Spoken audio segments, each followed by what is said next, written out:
All right. Well, welcome to the program, Shirlene and Michaela. Now, just want to say, man, last week's is over. A lot of volunteers working. Yeah. Yeah. What an event, and big kudos to everybody, all of the organizers, for making that happen successfully despite the uncertainty that we are still navigating today. I'm sure it was not easy, and it certainly, I only know the surface level, but here in ESD, we just want to say a quick thank you to the staff and volunteers from both the city and from Keep Santa Fe Beautiful, who worked Zozobra on Friday night, and to all the attendees. Once again, it was a litter-free event, and I think we did a pretty good job. The field looked really good at the end of the night. So yay to everybody. We so appreciate everybody pitching in to make that happen. I had a great time handing out trash bags as people were walking in, and the various reactions of, why do I need this, to, oh, I definitely need this. Thank you. So thank you to everybody for that. I want to say our word of thanks as well, but I've noticed the guy behind you. You have is that a hand painted drawing of a Zozo that you got there? It is Zozo 2019, the first Zozo I participated in. So yes, representing in the background. Well, that's awesome. Well, Michaela, I agree. What a wonderful event that was, and thank you everyone for making it a litter-free event. So important. Yeah, and speaking of litter, we have just a reminder, an announcement. Our annual fall cleanup for Keep Santa Fe Beautiful is coming up on September 18th, Toss No Mas. So if you're wanting to get out in the community and give back and pick up some litter, that's a great time to do it. You can register online at keepsantafebeautiful.org/events. And we'll have supplies pick up in advance. We are asking people to register and pick up things in advance to reduce the number of people, COVID, just trying to spread people out. So you can pick up your supplies on Saturday the 11th, which is this Saturday, and Thursday and Friday, the day before the event, 10 a.m. to 2 p.m. at our offices at 1142 Siler Road, Building C. Also, Bert's Free Trash Day is September 18th as well. So we saw that. Good news for that. Yeah, that's a good one. And, as always with them, COVID restrictions, and if you're going to go, anticipate long lines. Trailers go to the landfill. Everybody else can come up to the transfer station, and it is residential only, no commercial, no businesses. Okay. Again, that reminder, Toss No Mas, September 18th. Register at keepsantafebeautiful.org/events, folks. And supplies, you can pick them up this Saturday. Yeah. Bags and gloves and t-shirts, and we're really excited to get out there and clean up Santa Fe, and let's all be a part of the solution. And one more little update announcement, and then we'll move on to the main event. Also for Keep Santa Fe Beautiful, our annual wine tasting fundraiser is Saturday, October 9th. Just a reminder, Keep Santa Fe Beautiful is a nonprofit that partners with the city. This fundraiser goes directly to support the programs and initiatives of the nonprofit. So it is really important. It's kind of their biggest source of funding every year, and it's also really fun. The event is sponsored by Southern Glazers Wine and Spirits of New Mexico, and so come to the convention center, taste some wine, participate in the silent auction, and you're giving back to a great nonprofit in our community. So you can also register and buy tickets for that at keepsantafebeautiful.org. Well, you know me, I'm going to be buying tickets for 2. You're going to be there. Yep. You're such a perennial, a wonderful supporter of Keep Santa Fe Beautiful and this event. You are really truly appreciated. Oh, thank you. Yeah. And I think that the governor's mansion is still recovering from my presence there a few years ago. Yeah, they wouldn't let us back in just because of you. They got my photo up. Do not let this guy in the governor's mansion. Just in case anybody didn't hear our story last time, it was nice that the governor graciously allowed this event to take place at the mansion. I was like, hey man, I've never been to the mansion. I want to go see something like this. And I got my tickets, and I bought a lot of tickets for raffle prizes, and I ended up winning a lot of wine. And I'm walking out of the mansion with a big box of wine like I ransacked the place, you know? And you've got the biggest grin on your face in that photo I took too. It's just, Yeah. it perfect. Is that going to be the cover photo for the event? To be determined. Well, that's awesome. Again, that's a great deal. $75 each or $125 for two. You know, highly recommend doing the $125 for two. That's a sizable discount. And again, all the proceeds are going to the Keep Santa Fe Beautiful projects and programs. Saturday, October 9th from 5 to 8 at the Convention Center. Lots of room at the Convention Center. Lots of space to move around. I think that makes people feel very good about going to something like this. So that's good. Yeah. Wine, music, live auction, fun, and we're really looking forward to it. So yeah, well, check out keepsantafebeautiful.org. Yep. You had me at hello on this one, Michaela. Awesome. All right. Well, cool. I know that Shirlene, we have a very special guest that you're going to introduce for us today. Yeah. Well, so our topic today is about composting and food waste. And I don't know if our listeners know, but the estimates are that over 40% of food produced in America is wasted. I mean, that's a staggering number.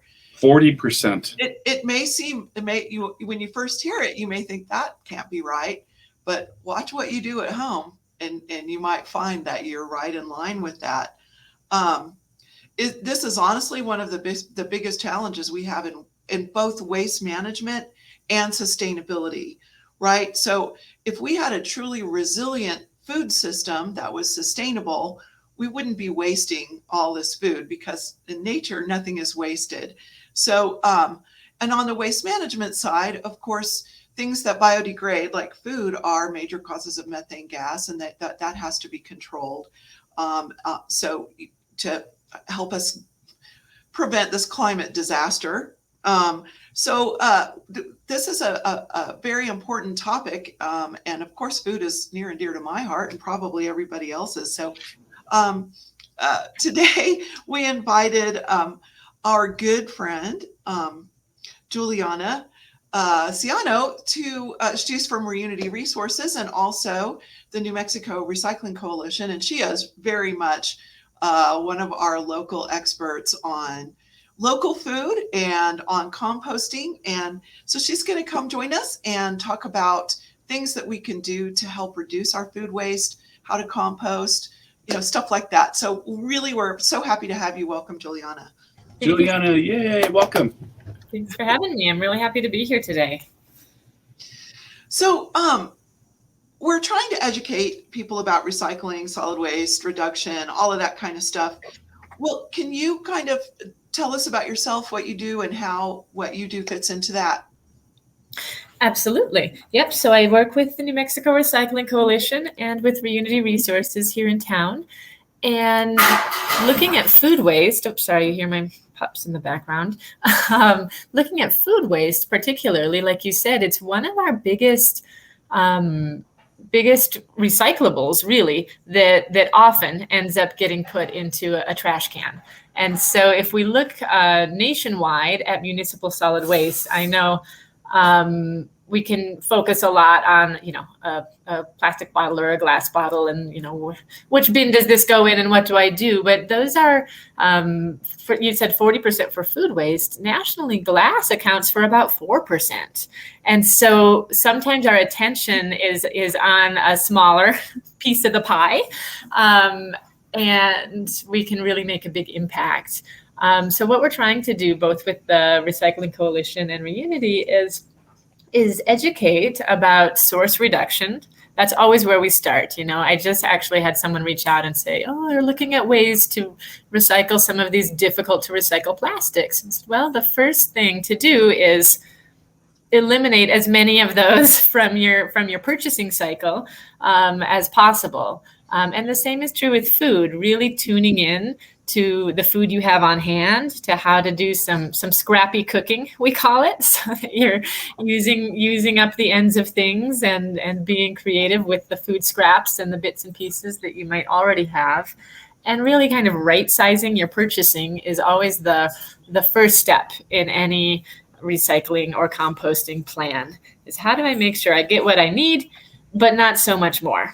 And that's true for packaging too when it comes to food. You know, you can buy food that's packaged in difficult to recycle plastics, or you can support your local farmers. You can find bulk purchasing options where you have less of that packaging, etc. I'm actually taking notes because I love so many of the things that you said. Scrappy cooking, that is the best. Go up somewhere, I promise. Awesome. And I really love what you said about glass only being 4% of the waste stream. People do get, really, they want to recycle, they want to reduce waste, and they want to do things right. But putting our efforts into the place where it's going to make the most impact is really what we need to be talking about. So that's really a terrific point. And of course, people want us to be able to recycle everything they buy, and without thinking about the responsibility they have to maybe try to buy something different. And I say that, kind of want to put introduce another thought here too. I say that without trying to put all of the onus for saving the planet on individuals. Absolutely. Right? It feels like we've been doing that for a long time. You need to recycle, you need to compost, you need to do this, you need to do that. Our systems really need to change, and that's the biggest part of what happens. So when we're asking you to look at what you buy and what you do as an individual, we know that you alone can't save the planet. But when we all try to make these collective choices and send messages to manufacturers, retailers, that we're trying to send a message to change the system, and there are other ways to do that too. But I'm really trying to make it a point to start talking about that these days. So I really wanted to interject that. We are talking about things you can do as an individual to reduce your food waste and other kinds of things, but we have to act collectively in order to really make changes. Had a question from a listener, and they text in actually, and I'm just going to summarize the text because I really appreciate it. They recommended to shop more often, to find a grocery store on your way home every day, so you don't have to increase your carbon footprint by traveling extra to a grocery store. But instead of shopping for 2 weeks in advance, shop for a couple of days in advance, and shop more often is a way that they reduce their food use so that it doesn't go to waste. I think I got everything they said. So I don't know what you think about that, Juliana, but that is something that works for a listener. Did one of you all text that in? That's a really good idea. No. What's your name? Let us know who you are. We'll want to send you a shout out. But that's a good idea. So you actually find a grocery store that's already on your way home, and you just get what you need for the next day or two or next few days instead of shopping for the next 2 weeks. That can help reduce your food waste. Yeah. Well, yeah, that's terrific. And Juliana, I'm sure you know the UN has designated September 29th as the International Day of Awareness of Food Loss and Waste. So I thought it might be a good idea to talk about the EPA's basic food recovery hierarchy. That sounds really scary, but it's actually just what we should do first, next, and it sort of gears people to thinking about how to deal with their food waste. So let's talk about that for a minute. Sounds great. Yeah, I love that. I love that model. And we're often we use the phrase highest and best use a lot. What is the highest and best use for this thing? We kind of categorize a lot of things as trash. And a part of our goal is to really reframe that. Like this is a discard. We're discarding it, but is it trash? Is it really waste, or does it have a purpose?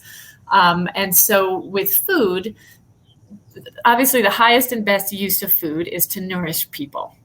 And so that's what we want to do with food insofar as we can. So whether that's you in your own house or if you have surplus and you're donating it to an organization, or we now have a community fridge that's just a take what you need, leave what you can space out front. There's lots of ways that you can feed people. You have a lot of extra food in the fridge. Maybe it's time to invite the neighbors over tonight, now that we can gather again, at least if we're outside and taking good care of each other, finding ways to feed people is the first thing, of course, after source reduction. The first thing is don't buy what you don't need, then feed people. And then feed animals. Do you have goats in your neighborhood, chickens, pig farmers? How can that nourish an animal? And then after that, we talk about some various industrial uses, which could include composting. And so I bet a lot of folks around town have apples on their trees right now. I know we do. And I feel like apples are a great example of that hierarchy. You have the perfect apples that no bird has pecked and no worm has tunneled through, and those are your eating apples, and you can store them forever. If you have a cool, dry place, they'll store for 6 months. And then you have the ones that are a little bit blemished, and you're like, well, those are my pie apples. I can cut that piece off and I can trim it here and there. And then you have the ones that are looking pretty, like they've seen better days, and those are your cider apples. And then there's the really sad, fallen and mushy ones, and that's your compost. And it's like each apple has its purpose. None of it's really waste, right? If we really think about how do we feed people, feed animals, and then compost, that we can see that hierarchy, and that we don't want to just jump. I guess an example of this came when we started composting with Santa Fe Public Schools, who are amazing. SFPS is really amazing. They do cafeteria composting in all of the schools, but this is something that we talk to every cafeteria kid about. Their first job is to eat the food on their tray. It's not, even though it's exciting to get to put your food waste in a green bin at the end of lunch, it's the goal is to not have as much, it kind of looks like it could be a fun contest of like, oh, which has the most food. It's like, no, we don't want, actually, which school has the least food waste is that's how you win the contest. We want everybody, eating their food, being nourished and energized. And then it's just those bits, those scraps and peels that are coming into the compost. I love that. We oftentimes, and it goes back really to the 80s and 90s, about how we measure success with waste management, conversion, and recycling, and we want to see all these weights, and success would be no weight, right? Exactly. Right? We really kind of have it backwards, and success is nothing. Yep, exactly. We got another question from a listener. They said that they've been told that food can last longer than the expiration date. How do I know I want to eat food that's past the expiration date, but how do I know it's safe to eat? Very good question. Very good question, and one you should always when in doubt, throw it out. I'd say your health is important. But it is true that most of those dates on cartons are sell-by dates, and that most foods last a good week beyond that. I just had this happen with some, a forgotten product in the fridge I pulled out, and I was like, ooh, August 12th. And it was actually, I was uncertain, and I Googled it. I was like, what are the signs that this is going bad?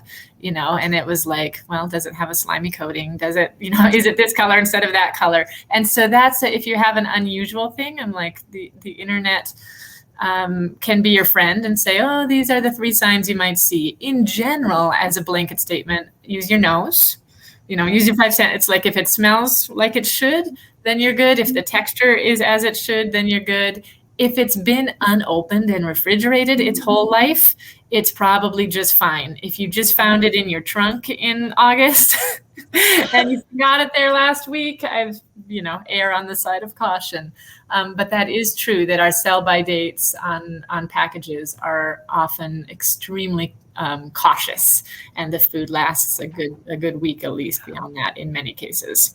I think that's a good point, Juliana, about how it was stored. If you have something where it's been kept outside of a fridge or a container or opened, it's more likely to be going bad at a certain point. But if it's unopened, I push the limit sometimes, but I have yet to have any problems by just looking at it. Does it smell good? Does it look okay? Do I see something that feels off? If not, it's fine. And you learn to trust your judgment, and obviously you take more risks with something that's not, meat products, dairy products. I err on the side of caution with those, but other stuff that has been preserved or kept, vegetables, those they keep for so long, so long past the expiration date.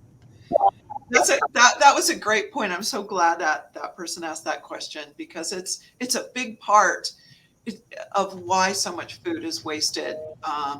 And looking at changing those sell-by dates or having a national standard for that, it is one of the things that we need to be working towards, because the standards are different from place to place or from company to company. So yeah, just use your good sense.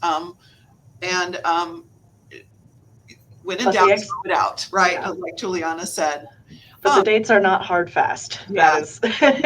I want to shift a little bit to kind of an overall thought about sustainable food systems and why composting is an important part of that, and whether that's you at home or whether it's commercially done on a larger scale. Can you tell us why composting is an important part of that food system to make us more resilient against climate change? Absolutely. Absolutely. So it brings up something you mentioned at the onset here, Shirlene, that anything that's biodegradable in the landfill creates methane gas. So first, by separating that, we're not creating the methane. Methane is a planet warming gas, much more noxious than CO2. So we're really happy to reduce any methane that we can. And then when we're composting it, we're mixing it also, the food waste, also with what we call green waste. And that's like if you had a tree trimming project or a cleanup, grass clippings, etc. That the food waste, which is high in nitrogen, mixes with the wood waste, which is high in carbon. And then the natural decomposition process is optimized. And so instead of creating that methane and some kind of yucky slime, it's creating soil. And compost is an essential part of healthy soil.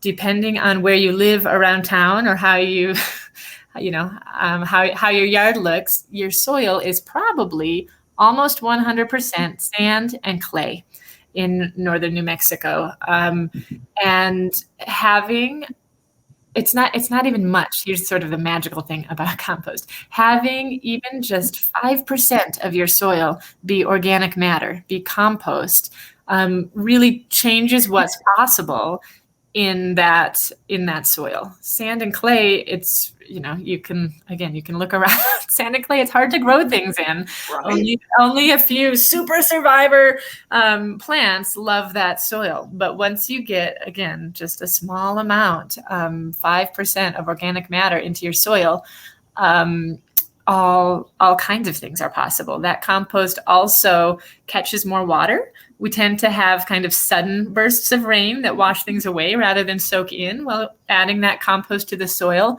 turns your soil into more of a sponge so that you're losing less of your topsoil and your water. It's soaking in. And then if you're planting anything in it, whether it's edible or not, we're talking about food here, so I'll talk about vegetables, but the roots of plants also direct that water down into your soil. So you're keeping more water.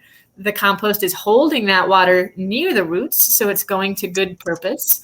The food is, growing more resilient to diseases, to pests, to drought. And of course, local food is our most secure food. We saw it tons a year and a half ago when the world was first shutting down for COVID, that supply chains were so disrupted that that food was getting lost, and grocery store shelves were bare because trucks weren't making it here or there.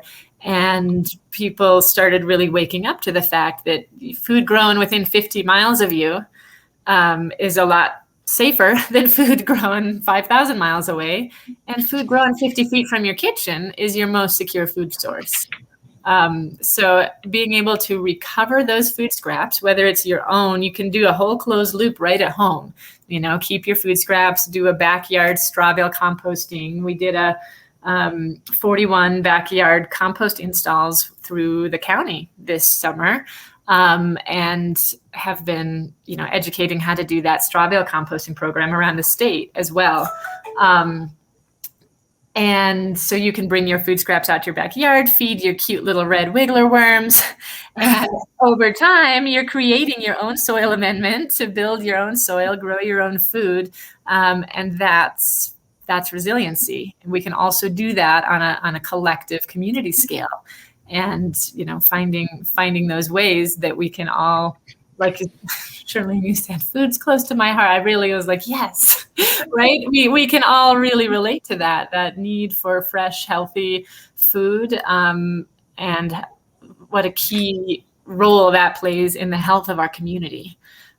So all of these steps, whether it's in our home garden or on a collective scale, make a big difference. That's terrific. So just to recap, I like to say, and that's the kind of the mantra of the zero waste movement, is in nature, nothing is wasted. So in a natural system, when a plant dies, when you have that organic matter, it decomposes, goes back into the soil. It adds nutrients for the next plant, and it increases the soil's ability to hold water. And that is a natural cycle. But when we grow all this food, we waste a bunch of it, and we put that waste in a landfill and not back in the soil, we're disrupting those cycles of nature, and we're making our soils poorer and poorer over time. So well said. Yeah, we're really extracting that value instead of regenerating our soils. And perfect. Yeah. I love that. I mean, if you don't recycle an aluminum can, you've extracted an ore, right? And that's never going to regenerate. But it's ridiculous for us to waste so much food and put it in landfills, because that's something we can regenerate. So do you have just some tips, right? If people want to start composting at home, is it difficult? How can people get started? Absolutely. Yeah. We often say it's not difficult, but it doesn't do it by itself. So you have to be ready. I think I often compare it to keeping a hamster. You're not adopting a puppy.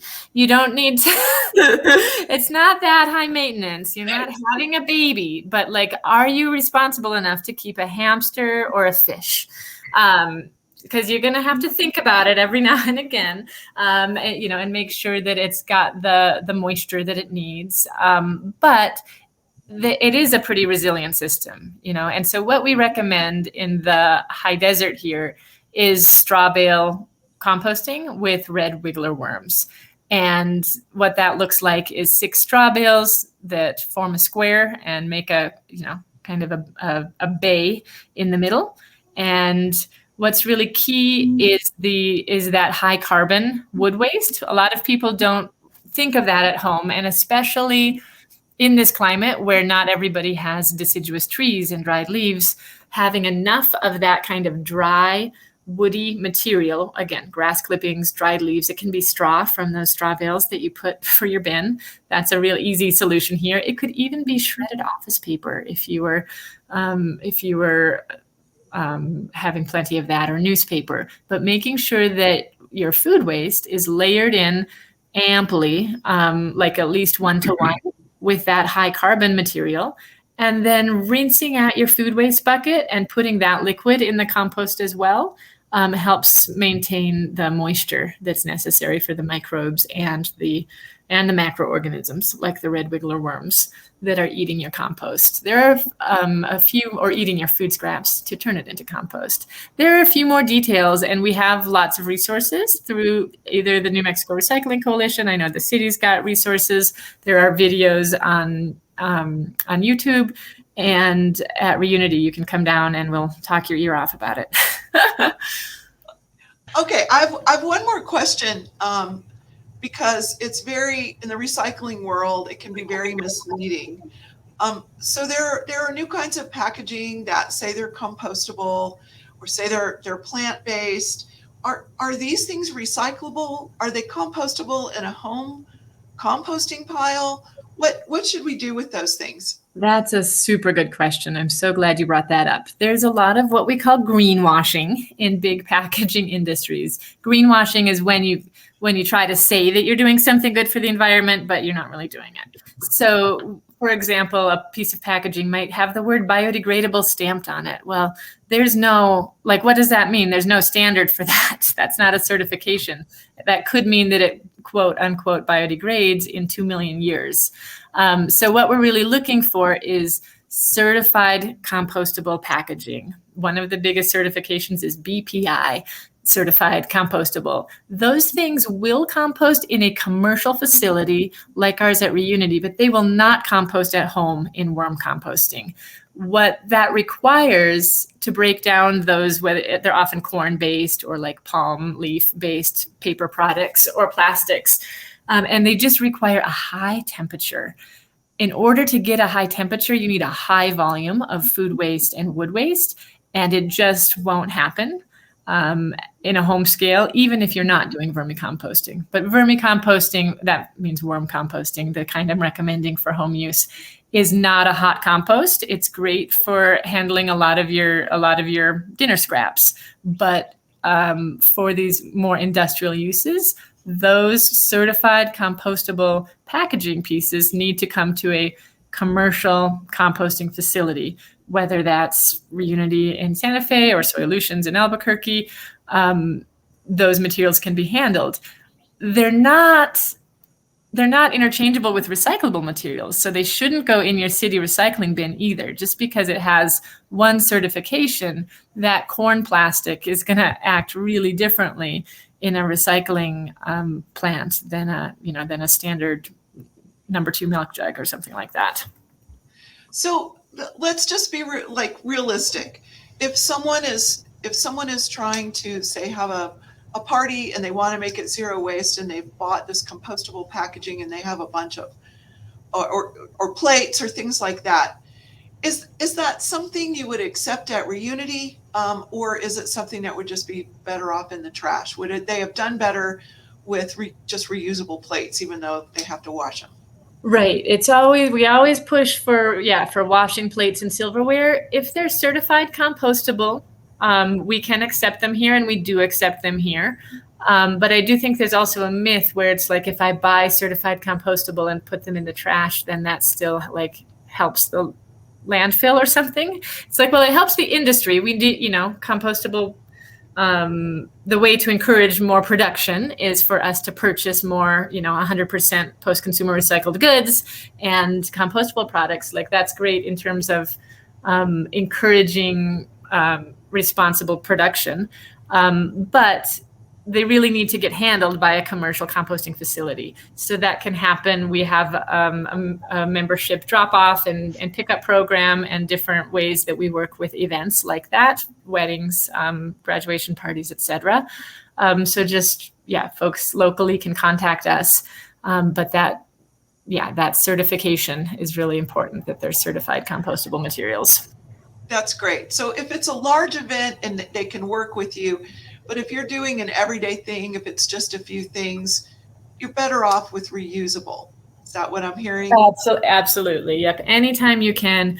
And that's been a great move in the schools. I mentioned how much I love Santa Fe Public Schools and their sustainability efforts. And that was a big move and a big decision, because of course it does take more people power, but all of those, if every kid in the school district is using a plastic spork every day, it doesn't matter, and so they use all washable, reusable metal utensils and plastic trays in every opportunity that they can. And so the more that we can all do that, and then of course just be mindful of how you're washing the dishes, or if you have a dishwasher, those are actually super water efficient. A dishwasher uses much less water than if you hand wash your dishes. Mm-hmm. It's a surprising fact. So, yep. Yeah. As long as you don't wash your plates before you put them in there. Yes. Wash them twice. Yeah, yeah.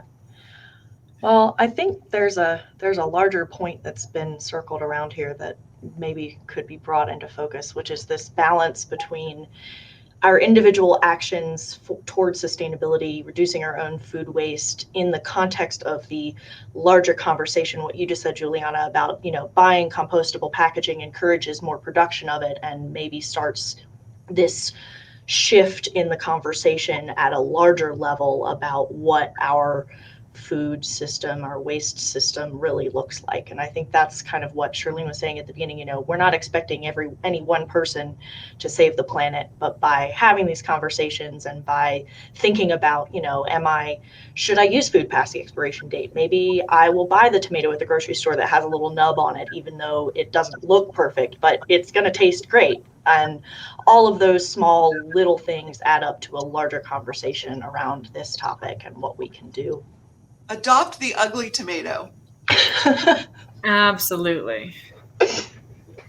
Well, thank you very much. This has been a really wonderful topic of conversation for us and our listening audience. And I want to say thank you to, obviously, Juliana, Shirlene, Michaela. Thank you so much.